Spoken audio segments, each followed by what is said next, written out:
할렐루야. 우리 속담에 시작이 반이다 그런 말이 있습니다. 좋은 결실을 맺으려면 무엇보다 출발이 중요하다는 이야기입니다. 시작을 잘하면 그 다음 일들은 순조롭게 되어진다는 뜻입니다. 예배 드리러 오신 여러분들이 지난 한 주간 동안 주의 전을 사모하면서 또 이번 주에는 무슨 말씀을 전해 주실까 미리 말씀을 묵상하면서 기도하면서 예배 시작부터 가슴이 설레이고 은혜를 사모하면 성령님이 아시고 은혜를 주시고 무슨 말씀을 강단에서 전하더라도 모든 것이 은혜가 되고 기쁨이 되고 감격이 되는 거예요. 그런데 그냥 억지로 교회에 나와가지고 그냥 가자니 그렇고 안 가자니 그렇고 또 안 가면 또 목사님이 신방 올 거고 그래서 그냥 할 수 없이 와서 시작부터 축도 시간이나 기다리고 시계나 보고 그러면 결국 은혜가 하나도 안 돼요. 그리고 불평만 나오게 돼요. 올바른 시작이 중요해. 올바르게 시작하면 올바르게 갈 수 있어요. 그릇되게 시작하면 그 다음에 계속되는 것이 다 잘못된 방향으로 나가요. 히브리서 3장 14절에 보면 우리가 시작할 때에 확실한 것을 끝까지 잡으면 그리스도와 함께 영광스러운 세계에 참여한 자가 되리라고 그랬습니다. 다른 것도 중요하지만 신앙생활도 시작이 중요해요. 시작할 때부터 벌써 확신을 가져야 돼요. 구원의 확신을 가져야 되고 오직 하나님께 영광을 돌리는 삶을 살겠다. 그런 마음가짐하고 신앙생활하는 사람은 흔들리지를 않아요. 이 교회 등록하고서도요. 참 많은 사람이 등록하고 떠나고 그러죠. 등록하면서도 나는 영생교회에서 여기서 신앙생활하다가 여기서 하나님 앞에 가겠다. 이렇게 확고하게 딱 마음에 다짐하면요 중간에 포기가 안 돼요. 무슨 시험이 와도 넘어지지 않아요.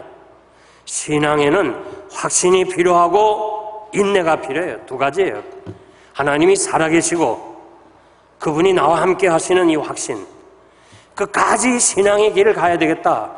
어떠한 시련이 있어도 나는 이 길을 가야 된다는 이 인내심, 이것이 우리가 신앙에 승리하는 비결입니다.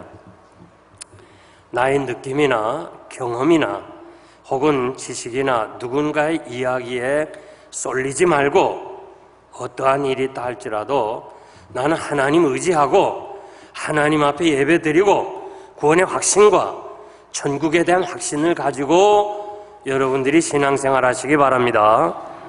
오늘 이 본문의 말씀은 솔로몬의 통치의 시작입니다. 다윗 시대는 가고 솔로몬 시대가 이어집니다. 우리가 다윗을 통해서 많은 것을 배우고 깨달은 바가 많이 있습니다. 이제 2장에서 솔로몬은 아내 문제를 다 해결했어요. 그리고 3장에서부터 그 나라가 시작되는데 성경 기자는 이 3절밖에 안 되지만은 솔로몬의 40년 통치가 이 3년으로 다 요약을 해버렸어요. 그래서 솔로몬은 이 성경 기자가 객관적으로 설명하면서 한마디로 실패의 인생이다. 그렇게 결론을 내린 것입니다. 성경을 자세히 모르는 사람은 솔로몬 하면 지혜로운 사람, 성공한 사람 그렇게 평가합니다. 솔로몬이란 이름으로 된 브랜드나 상호 이름이 많이 있어요. 이 솔로몬이라 된 사이트에 너무 많아요. 사이트가 솔로몬은 성공한 사람인가 실패한 사람인가 저에게 묻는다면 실패한 사람이에요. 열왕기상 11장 9절에서 12절 보면 솔로몬이 마음을 돌이켜 이스라엘 하나님 여호와를 떠났으므로 여호와께서 저에게 진노하시느니라. 여호와께서 일찍이 2번이나 저에게 나타나시고 다른 신을 쫓지 말라 명령하였으나 지키지 아니하였으니 내가 이 나라를 빼앗아 내 신복에게 주리라. 그러나 내 아비 다윗을 위하여 내 세대에는 행치 아니하고 내 아들의 손에서 이 나라를 빼앗으리라고 말씀하신 대로 결국 솔로몬이 죽고 난 후에 이스라엘은 2 나라로 갈려지게 됩니다. 남북이 갈라지게 됩니다. 그리고 그 자손들이 그 아버지의 뒤를 이어서 그 나라를 이끌어가지 못합니다. 이유는 솔로몬이 우상을 숭배했기 때문에 그렇습니다. 저는 솔로몬의 실패를 시작을 잘못했다 그렇게 해석하고 싶습니다. 솔로몬의 이 실패를 우리가 생각하면서 우리 자신도 솔로몬처럼 그렇게 살아서는 안 되겠다. 여러분도 성공하고 여러분 후손도 나 때문에 잘 돼야 되지 않겠어요? 아멘입니까? 나 때문에 잘 돼야 되죠. 그래서 솔로몬의 실패를 생각하면서 시작이 중요하다 이런 제목으로 3가지 말씀드립니다. 첫째는 바로의 딸을 아내로 맞이했습니다. 1절에 보니까 솔로몬이 애굽 왕 바로로 더불어 인연을 맺어 그 딸을 취하여 데려다가 다윗성에 두었다고 그랬습니다. 여기 인연을 맺었다 하는 말은 결혼으로 인척 관계를 형성한다는 뜻이에요. 정략 결혼입니다. 솔로몬은 내부의 적들을 다 정리했어요. 예를 든다면 아도니아 형을 처리했죠. 또 아비아달 제사장을 집으로 돌려보냈죠. 요압을 누가 꺾어요? 요압을 제거했죠. 시므이를 제거했죠. 안으로는 다 정리를 했어요. 이제 밖으로는 제일 당시의 강대국인 애굽과 동맹을 맺음으로 자기가 외적으로 강해지기를 원했어요. 그래서 정략적으로 바로의 딸을 아내로 맞이하게 됩니다. 애굽의 여인과 결혼한 것은 하나님께서 율법에 하지 말라. 신명기 7장 3절에 보니까 이방인과 혼인하지 말라. 내 아들이나 딸을 이방 사람과 결혼시키지 말라고 했어요. 에스라는 바벨론 포로에서 귀국합니다. 1차 귀환은 스룹바벨이 인도했고 2차는 에스라가 인도했고 3차는 느헤미야가 인도합니다. 에스라가 인도하고 바벨론에서 예루살렘에 도착해서 그가 율법을 이제 연구하고 그리고 그 율법대로 지켜야 되겠다 하면서 가르치기를 시작하면서 뭐라고 가르치는 거 아니? 이방 사람과 결혼하지 마라. 믿지 않는 이방 사람과 결혼해서 우상을 섬긴 것이 바로 우리 열조들이 이방에 사로잡히게 된 원인이라고 돌아온 백성들에게 외친 것이 바로 에스라 9장에 쭉 나옵니다. 솔로몬은 애굽과 동맹을 맺어 국가의 위상을 높이고 동시에 항상 괴롭히는 블레셋을 고립시키겠다 하는 그런 정책으로 바로의 딸과 결혼을 했습니다. 쉽게 설명하면 지금 박근혜 대통령이 중국의 그 막강한 중국의 시진핑과 이렇게 잘 친하고 동맹을 맺어서 북한을 고립시켜 보겠다는 그런 취지로 생각하면 틀림이 없습니다. 솔로몬이 나라의 강함과 국민의 안녕을 위해서 정치적으로 이방 여자와 결혼하게 되었습니다. 이것이 이방 여자 1000명을 거느리는 시작이 되었습니다. 이방 여자들이 시집 올 때에 자기들의 신, 우상을 가지고 오게 되고 결국은 아내의 요구를 들어서 솔로몬이 노후에 이 노년이 되면요 자연히 아내의 말을 잘 들어요. 그래서 이 노인이 돼서 분별력이 없어가지고, 여러분은 아니고 하여튼 분별력이 없어가지고 이방 여자를 그냥 사랑하던 나머지 그 우상을 섬기게 되므로 결국은 망하게 되었습니다. 사람이요 시작이 어렵지 하고 나면요 아주 쉬워요. 처음에 주일 성수 못하면요 주일날 놀러 가면 마음이 괴롭습니다. 양심의 가책이 됩니다. 내가 이래서는 안 되는데, 그랬다가 한 주일, 두 주일, 한 달, 두 달, 석 달, 6개월만 안 나가면요 이거 좋은데 뭐 교회 갈 필요 없잖아, 꼭 교회 가야 구원받나, 꼭 교회 가야 예배 드려야 되나, 그러면서 마음이 양심에 무디어집니다. 제가 그래서 주일 성수를 강조하는 거예요.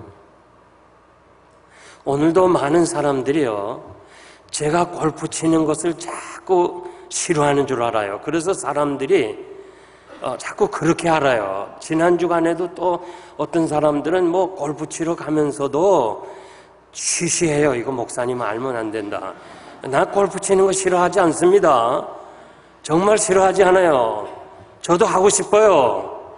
나도 하고 싶어요. 다른 목사님도 다 하는데 나도 운동삼아 하고 싶어요. 그러나 아직도 흑인가에서 어려움을 당하는 성도들이 한 사람이라도 상처될까봐 안 하는 거지 싫어하는 거 아니에요. 제가 왜 이 말씀 드리는 거 아니? 주일에는 가지 말라는 거예요. 이 주일 성수를 깨어버리면 다 무너져요. 그 큰 뚝이 말이에요. 적은 구멍 하나가 뚫리면 결국은 다 물이 새서 결국 강둑이 무너지는 것처럼 마지막 우리가 신앙을 지켜야 될 것이 주일 성수예요. 이거 무너지면 다 무너지는 거예요. 그렇기 때문에 제가 주일날은 골프 치지 마라, 예배 드리고 시간 있으면 신방하고 가족과 같이 지내는 것이 좋다는 뜻이지 절대 그것이 나쁘다는 거 아닙니다. 그러므로 사랑하는 성도 여러분, 여러분들이 어떻게 하든지 하나님 앞에서 바른 신앙 가지시기 바랍니다. 우리는 성공을 위해서 계획도 해야 돼요. 또 열심히 노력도 해야 됩니다. 그러나 말씀을 떠나서 인간의 계획으로 무엇인가 이루려고 하면 신앙의 올무가 돼요. 에레미야 17장 7절 말씀 보면 무릇 여호와를 의지하며 여호와를 의뢰하는 그 사람은 복을 받을 것이라. 성경에 보면 너는 마음을 다하여 여호와를 의뢰하고 내 명철을 의지하지 말라, 인생을 의지하지 말라. 146편 3절이에요. 세상을 의지하지 말라. 잠언 14장 12절이에요. 재물을 의지하지 말라. 시편 49편 6절 7절 말씀. 이런 말씀이 너무 많아요. 여러분들이 어떻게 살아가면서 어려움을 당하고 참 힘든 순간이 있지만은 인간의 방법으로 성공하려고 하지 말고 사람들의 도움으로 내 힘을 키우려고도 하지 말고 세상에 권세 있는 사람이나 누구를 의지해서 여러분들의 그 삶에 성공하려고 하지 말고 오직 하나님 의지하고 하나님이 주시는 축복으로 내가 성공하겠다, 이런 확신을 가지시기를 바랍니다. 두 번째, 산당에서 예배를 했습니다. 그때 여호와 이름을 위하여 전을 아직 건축하지 아니하였으므로 백성이 산당에서 예배를 드렸습니다. 산당은 영어로 말하면 high place. 당시에 고대에서 우상을 섬기는 사람은 가능한 한 높은 곳에 올라가려고 그랬어요. 그래서 지금도 우리가 세계 여행을 하다 보면 저들이 신전을 세울 때 가능한 한 높이 올라가려고 그랬어요. 그래서 솔로몬이 찾은 산당도 기브온이라고 그랬는데 기브온이라는 단어가 높은 언덕이라 그런 뜻이에요. 산당에서 이방인들이 우상 숭배하고 있었기 때문에 모세는 이스라엘 백성들을 가나안에 들어가기 전에 이제 모압 평지에서 이렇게 유언적으로 메시지를 전합니다. 너희들이 가나안에 들어가서 절대 산당에서 예배드리지 마라. 산당을 찾아가지 마라. 민수기 33장 52절에 보니까 아예 산당을 다 해파해버리라는 거예요. 다 없애버리라고 그랬어요. 신명기 12장 2절에도 높은 산이든지 혹은 작은 산이든지 그 광야이기 때문에 푸른 나무가 있으면 거기를 축복의 장소로 하니까 푸른 나무든지 물원하고 산당이 있으면 다 제거해버리라. 그렇게 말씀해 주었습니다. 그런데 솔로몬은 산당에서 제사를 지냈습니다. 물론 솔로몬 시대에 성전이 없었기 때문에 그렇습니다. 우리가 잘 아는 대로 이스라엘이 이 가나안에 들어와서 성막을 실로라는 지역에 성막을 지었어요. 그런데 엘리 제사장이 범죄함으로 결국은 실로에 있는 법궤가 빼앗기지요. 그리고 실로가 망하게 됩니다. 없어집니다. 시편 78편 60절에 보니까 실로의 성막에서 여호와께서 떠나버렸다고 그랬어요. 없어졌어요. 그래서 훗날에 다윗이 이 기브온의 성막을 만들고 놋제단을 가져다가 거기에 두었다고 역대상 21장 29절에서 말씀합니다.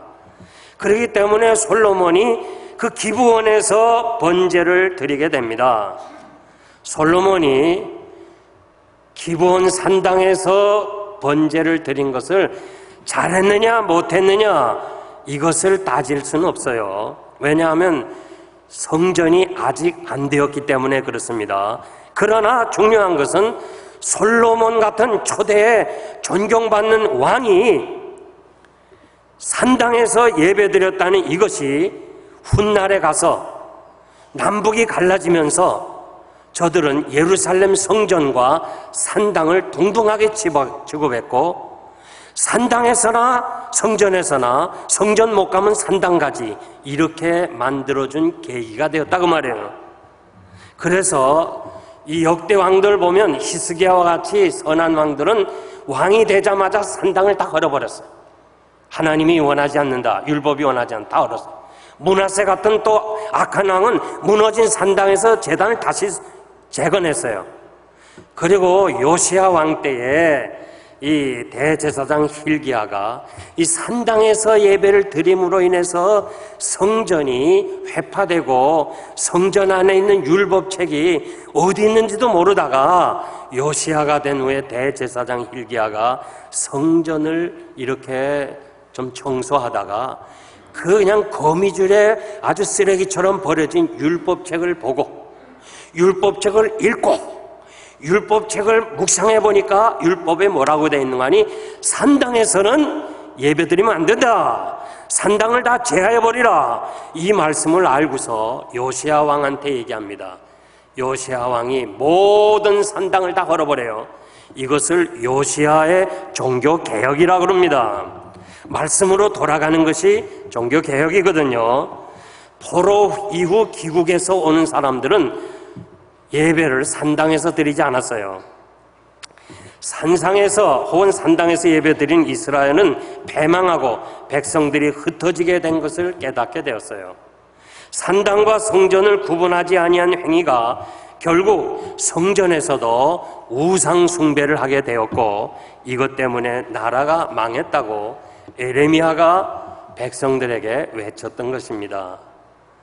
솔로몬의 산당 예배가 이스라엘 백성들에게 성전 중심의 이 신앙을 흐트러지게 해버렸어요. 그리고 산당이나 성전이나 동일하게 만든 공로가 돼버렸어요. 예를 든다면요, 제가 주일날 식당에 가서 막 밥 사 먹고 그러면요, 여기 다 여러분들이 식당에서 밥 사 먹을 거예요. 목사님도 그런데 뭐 제가 담배 좀 펴봐요. 아이고, 목사님도 뭐 담배 피는데. 우리가 범죄다 아니다 그걸 따지기 전에 남들에게 나쁜 영향을 주는 것은 하나님 앞에서 잘못이에요. 지금 우리 한국 교회는요, 정통 장로교회가 없어졌어요. 거의 흐려졌어요. 한번 장로교 찾아가 봐요. 한국 가서 영생교회만큼 이렇게 경건하게 예배드리는 교회 한번 찾아봐요. 가서 그냥 목사가 가운을 다 벗어버리고, 어떤 교회는 양복도 벗어버리고 캐주얼하게, 또 이 강단이 너무 높다고 해서 이거 다 헐고 성도들과 같이 가야 된다 해서 같이 가서 가까이 이런 강단, 나무 강단 이거 다 치우고 그냥 그 뭐 다 투명하게 보이는 거, 나 그런 데 가서 설교하기 너무 힘들어요. 그리고 막 설교한다면서 그냥 막 영상이 떠오르는데 막 설교하다가 예화든다면서 영화가 나와. 영화 보다가 그냥 말씀은 조금 더 듣지도 않아. 야, 너무 안타까워요. 너무 안타까워. 열린 예배, 새로운 가족, 새 가족들에게 부담 없이 예배 드려야 된다면서 그냥 예배를 도대체 하나님께 드리는 건지 사람에게 드리는 건지 분간이 안 돼요. 분간이. 이제는 교회와 세상에 구별이 없어져요. 거룩한 강단에서 어찌하여 스님이 와서 설법을 할 수 있어요? 목사가 어떻게 절에 가서 설교를 할 수가 있어요? 산당과 성전이 혼합된 솔로몬 이후 북왕국 시대가 지금 이 시대예요. 지금 이 시대. 정말 난 이 방송을 듣는 모든 사람들이 이 사실을 좀 깨달으면 좋겠어요. 예? 멸망 직전에 나와 있는 이스라엘의 그 상태예요. 혼돈하고 있습니다. 2011년 9월 15일에 뉴욕 맨하탄에 아주 유명한 리버사이드 처치, 미국의 교회를 대표하는 거예요. 1930년에 건축한 이 교회가, 미국을 정말 어두워지는 그 세상을 밝게 한 이 교회가 2011년 9월 15일에 대구에 있는 동아사 진제 스님이 초청을 받고 거기서 법회를 인도했어요. 150여 명의 스님들이 그 성가대 앉는 자리에 다 앉았어요.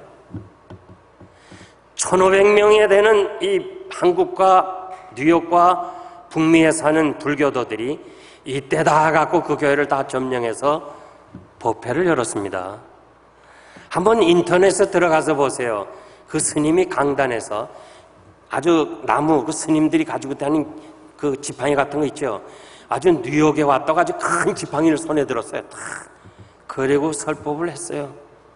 클린턴은 아주 환영을 했어요. 의미 있는 행사라고. 그리고 또 마이클 블룸버그 시장도 아주 이건 변화 있는 그런 행위였다 그러고, 그 교회 담임 목사도요 대단히 환영했어요. 이것이 오늘 이 미국의 현실입니다. 여러분, 종교 다원주의 아세요? 종교는 다 같다. 이것이 종교 다원주의입니다. 제가 오래전에요 한국교회 섬길 때에 할머니 한 사람이 꼭 저녁에만 예배드려 나와요. 그 할머니, 주일날 낮에도 오셔야 됩니다. 그랬더니 낮에는 못 간대요. 왜 못 가십니까? 왜 못 옵니까? 하니까 낮에는 절에 가야 된대요. 아, 그래서 할머니, 그러면 안 됩니다. 그냥 교회 예수만 믿으셔야지 절에 가면 안 됩니다. 그러니까 내가 그때 30대였거든요. 젊은 양반, 참 몰라서 그러는데 낮에는 절에 가서 석가모니 부처에게 믿어 극락 가야 되고, 저녁에는 또 교회 나와 예수 믿어 천국 가야지, 안전하게 신앙생활 해야 돼. 그러면서 나한테 이렇게 얘기를 하더라고요. 그래서 그때는 야, 이거 참 교육을 받지 못한 어른이시고 그 고집이 탁 돼가지고 이거 안 되는구나 그랬는데, 바로 세월이 지나서 지금요, 이 할머니가 바로 종교다원주의 원조가 됐어요. 요즘 많은 젊은이들, 지성인들이요, 똑같이 생각하는 거예요. 교회나 불교나 다 똑같다는 거예요. 그러면서 교회 청년들이 다 세상으로 나가잖아요. 너무너무 마음이 아파요. 소위 지성인이라는 사람들, 종교 지도자라는 사람들, 신학자라는 사람들이 세계 평화를 위한다면서 그냥 세계가 하나가 돼야 된다면서 교회도 하나로 연합해야 된다면서 모든 종교에 구원이 있다 하면서 가르치고, 그렇게 가르치는 사람에게 많은 사람이 가는 거예요. 그리고 난 누구라 얘기는 안 하지만요, 전혀 내가 볼 때 그 사람은 성경에 전혀 모르는 사람이요, 아주 철학자인데 이건 또 성경을 지 마음대로 해석하는데도 그냥 많은 사람들이 가고 언론에서 그 사람 강의를 취급해주고, 이거 어떻게 할 수가 없는 거예요. 나는 한국 교회가 미래가 어둡다고 생각해요. 바로 성전 중심과 산당이 혼합될 때 하나님께서는 그들을 바벨론으로 그리고 아수르에 패망하는 길밖에 없었던 것처럼 오늘 이 한국 교회가 바로 서지 아니하면 미래가 없어요. 사랑하는 성도 여러분, 우리는 기독교의 진리의 절대성을 양보할 수가 없는 거예요. 어떠한 타협이나 연합 안 돼요. 진리를 내려놓고 연합할 수가 없는 거예요. 그러므로 우리는 오직 하나님의 말씀, 오늘처럼 이렇게 혼합된 시대에 정말 여러분들이 절대적인 하나님 앞에서 신앙을 유지하지 아니하면 우리가 앞날이 하나님 앞에서 복을 받을 수가 없습니다. 그러므로 저는 솔로몬의 이 실패가, 산당 예배가 결국은 노년에 가서 우상에 빠지게 된 계기가 됐다고 말씀을 드리면서 오직 주님, 오직 말씀대로만 살아가는 여러분 되시기를 바랍니다. 마지막 세 번째는 솔로몬이 여호와를 사랑했다고 그랬어요. 3절에 보니까 솔로몬이 여호와를 사랑했다. 참 듣기 좋은 말씀이에요. 참 듣기 좋은 말씀이에요. 제가 지금까지 알기로는요, 이스라엘 또 남북을 유다왕, 이스라엘왕 다, 열왕들을 다 제가 아는 범위 내에서는 여호와를 사랑했다 그렇게 얘기한 기록은 솔로몬밖에 없어요. 제가 알기로는. 또 모르겠어요. 그런데 얼마나 좋아요. 여호와를 사랑했다. 열왕기상 11장 1절 보니까 솔로몬이 바로의 딸 외에 이방의 많은 여인을 사랑했다 그랬어요. 얼마나 많은 여인인가 하니 11장 3절에 보니까 왕은 후비가 700명, 후비라는 것은 왕후입니다. 빈장이 300명, 빈장은 쉽게 말하면 후궁입니다. 그러니까 솔로몬은 1000명. 이거 놀랄 일 아니에요. 야, 이게 1000명이나 아내를 거느리게 되었어요. 야, 1000명을 다 사랑하려니까 언제 하나님 사랑하겠어요? 안 그래요? 그리고 솔로몬이 전도서에 보니까 자기가 노년에 이런 말을 고백해요. 나는 하고 싶은 거 다 했다 이거야. 눈으로 보고 가지고 싶은 건 다 가졌어. 인생들이 좋아하는 술을 마음대로 마시고, 인생들이 좋아하는 토지를 다 사고 직접 과수원을 만들어서 사오지 않고 거기서 오늘로 말하면 아주 정말 극상품을 자기들이 다 농사해서 먹고 다 지냈어요. 그러면서 이렇게 말해요. 내가 예루살렘에서 지내는데 전에 있던 사람, 후에 있던 사람, 나보다 인생을 더 즐겼으면 나와봐라. 그럴 정도로 전도서 2장에서 자기의 모든 것을 다 얘기하는 거예요. 나는 정말 모든 것을 다 해봤다는 거예요. 그러니까 솔로몬은 하나님 사랑하고 여자들 사랑하고 세상의 쾌락을 사랑했어요. 신명기 6장 5절 보니까 너희는 마음을 다하고 성품을 다하고 힘을 다하고 주님이 더하신 말씀 목숨까지 다해서 오직 하나님만 사랑하라고 했어요. 이것이 문제예요. 여러분, 하나님 사랑하는 것과 하나님만 사랑하는 게 달라요. 달라요. 하나님은 질투하는 하나님이라고 했어요. 예를 든다면요, 여러분의 아내가 여러분도 사랑하고 또 다른 여자도 사랑하고 그러면 가만히 있겠어요? 그래, 나도 사랑하고 다른 남자도 사랑해라. 괜찮아. 그런 남자 있어요? 없어요. 질투하는 하나님이라고 그랬어요. 하나님만 사랑해야 돼요. 처음에 솔로몬이 통치하면서 오늘 본문 말씀이요, 하나님 사랑했다 할 때 제가 해석하고 싶은 거는 99%는 하나님 사랑했다고 생각해요. 그러나 1% 바로의 딸을 사랑했어요. 그것이 1000명을 사랑하게 됐어요. 나중에는요, 솔로몬이 하나님께서 직접 말씀하셔도 말 안 들어. 여자들 말들 들었기 때문에. 그래서 나중에 솔로몬은 99%는 여자들 사랑하고 1%만 하나님 사랑한 거예요. 참 중요합니다. 참 나만 중요한지 여러분 중요해야 되는데, 디모데후서 4장 10절 보니까 대만은 이 세상을 사랑하여 나를 버리고 갔다는 거예요. 처음에는 대마가 바울을 따라서 헌신하고 정말 바울과 같이 순교하겠다고 했다가 나중에 가서 세상을 사랑해서 바울을 떠났다는 거예요. 마태복음 6장 24절에 보니까 주님은 한 사람이 두 주인을 섬기지 못한다고 그랬어요. 이것을 중하게 여기면 저것을 경하게 여기게 되고, 이것 사랑하면 저것을 또 버려야 되고, 이 두 개를 다 사랑할 수 없다고 그랬어요. 너희가 하나님과 재물을 겸하여 섬기지 못한다고 그랬습니다. 마지막 때는요, 지금 마지막 때 아니에요? 마지막 때는 사람들이 자기를 사랑한다고 그랬어요. 그 다음에 돈을 사랑한다고 그랬어요. 그 다음에 세 번째, 쾌락 사랑하기를 하나님 사랑하는 것보다 더 좋아한다고 그랬어요. 디모데후서 3장 2절 말씀이에요. 나는 이 성경 말씀대로 되어져 가는 거예요, 지금. 오늘 마지막 때 사람들이 자기 사랑하는 거예요, 자기 사랑. 그리고 돈을 사랑하고 쾌락을 사랑하기를 하나님보다 더 사랑하기 때문에 하나님 사랑할 마음이 없어지는 거예요. 하나님 사랑하고 세상 사랑하는 건 혼합주의예요. 하나님이 원하지 않아요. 느헤미야 13장 26절에서 27절 보면 느헤미야가 3차 귀환합니다.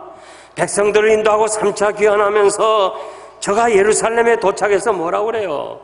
보니까 이방 여자들과 같이 사는 사람이 많아요. 그래서 이렇게 말해요. 옛날 솔로몬보다 하나님의 사랑을 더 받은 사람이 누가 있느냐?